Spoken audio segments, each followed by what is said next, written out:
how is the Kenya government working across agencies in support of local innovations? Because at the end of the day, the data indicates that most African countries are not spending what needs to be spent in regard to R&D. When we talk about investing in innovation, it is an important means to enable, actually a sine qua non of development.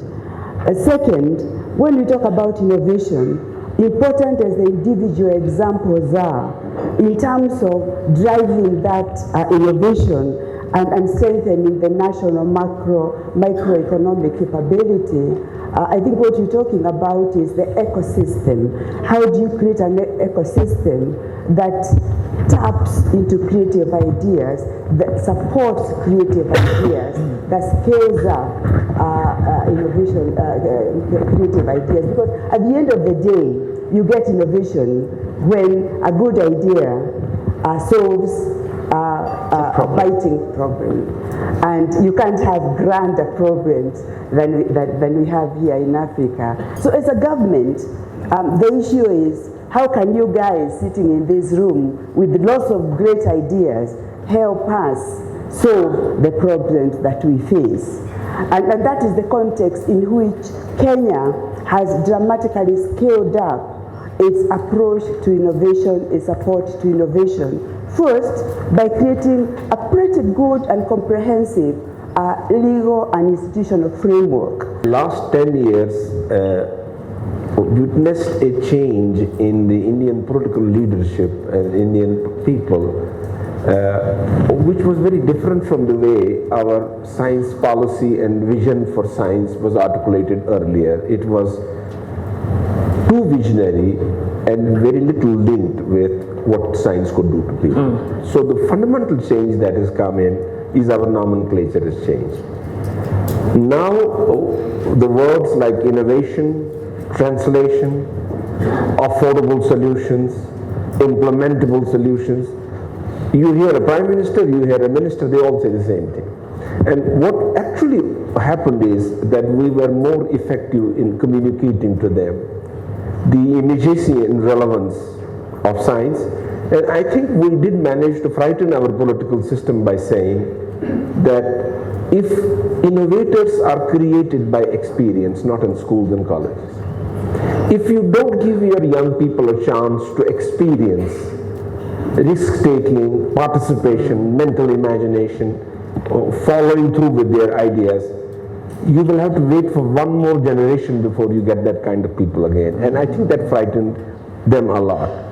What insights have you gleaned in regard to designing cross-sector partnerships that drive investments in R&D and innovation, particularly in the women and reproductive health space? We cannot achieve anything if we work in silos. Within the research community, we are not very strong. We do our research. We are very happy if we have a paper in Lancet or Science, yes. And that's what we have to do. We have to do good research to publish, to provide the evidence, but that is not the end of our task. We have to communicate. What are the existing gaps? How to harness what already exists? Because GSK has been around for a long time. The first thing I was going to say actually was, we looked at where good science is coming from today. Where are we seeing publications? Where are we seeing governments investing in training young scientists who we can work with? So there needs to be a starting point for that money to trickle down into Africa. And the countries today that have already started that journey are the early beneficiaries of the investments that a company like GSK could make into Africa. Now the other companies are going to follow suit.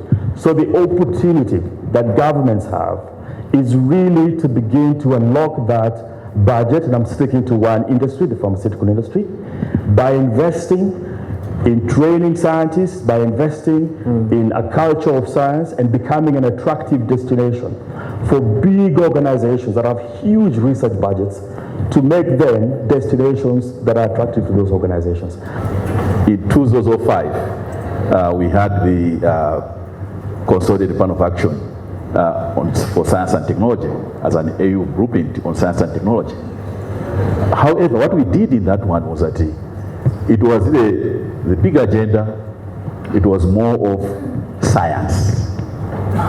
So it was really, you'd be talking of, space and what have you, as science.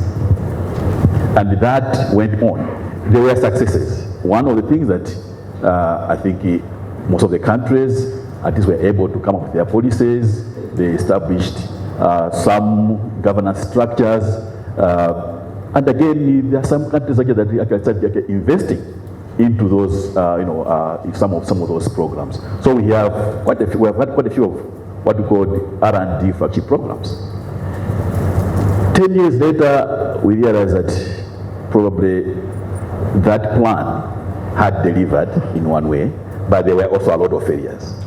Because I know that we had planned to establish a fund, it was never established, and there were other failures that were there, of course. But one thing for sure, that at least countries in a small way had started putting the science on their agenda. They had their legislative instruments.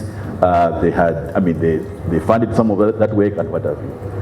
And I think there is a gap between what researchers are giving priority to and where the shoe is pinching. So a bit of connecting a bit more strategically is required, because that then will drive increasing funding. Is linking innovation and research to business and to production. So we are obsessed with child survival, mother survival. But survival has to have dignity. There has to be development. There has to be human capital development. We have to preserve this planet. People need jobs. And as your incomes increase, you will realize this in 15 years. If you don't have science and innovation, you won't be able to sustain growth. So I think, as a friend of Africa, I would really urge you to look long. Africa is a future leader of this world, one of the big leaders of this world, one of the most creative regions of this world for future. So plan and think Africa after 30 years. We can't just, it's okay for a UNICEF or a WHO or another agency involved with health to have an urgency about some critical human rights. But nations live forever. And planets must preserve forever, so we must take a very long-term view, and these processes and these ecosystems where humans are creative, responsible, solve problems, and the complexity of modern life now and development is such that somebody from Washington can't solve all your problems. A question occurred to me, which is, if Mark Zuckerberg was born in any of our African countries, this is my challenge to all the African governments, would the world have a Facebook today? I don't know the answer to that question, but I can make an intelligent guess about it. What would be your guess? Facebook it might probably be an internal communication program in Nairobi University, end of, And it's about creating an ecosystem within your country where if you do have a Mark Zuckerberg born in your country, then you get a multi-billion-dollar corporation born out of your country. And it's a multitude of things, some of which we trust on, starting from the education that we give our kids. When I stepped out of university, the concept research was not in my head. I trained as a doctor. My first employer, Professor Kevin Marsh, who will attest to this, gave me an opportunity to step into the world of research. Cambridge Wellcome Trust, a massive research organization today. And that's where I first came into contact with the world of research and developed that kind of mindset and saw the opportunity that can bring in our country. Now, I bet you 90% of people in positions of responsibility in this country and most of Sub-Saharan Africa don't have the same mindset.